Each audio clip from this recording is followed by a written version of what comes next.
Attack 1 Jun ni baru dapat surat rasmi. Okey, kepada anda yang telah mendapat tawaran daripada Attack, hari ini 1 Jun.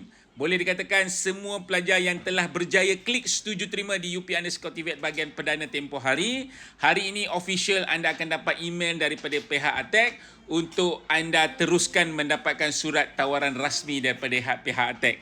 Dan kepada anda, sekiranya anda nak semak adakah anda dapat ataupun tidak, anda boleh cek dekat email anda, dekat bahagian inbox, bahagian promotion atau bahagian update ataupun bahagian spam. Mungkin email itu masuk dekat bahagian 4 yang saya sebutkan tadi. So kepada anda juga, sekiranya anda masih lagi belum terima apa-apa tawaran ataupun email daripada pihak Attack, so anda boleh hubungi mereka untuk dapatkan pengesahan adakah anda dapat tawaran tersebut. Kerana apa? Kemungkinan semasa anda mendaftar pada tempoh hari di UP_TVET bahagian perdana, mungkin anda tersalah letak email dan juga mungkin email yang tidak aktif. So make sure dapatkan pengesahan daripada pihak institusi untuk bantu anda dapatkan tawaran rasmi penawaran program untuk anda masuk intake Julai 2026.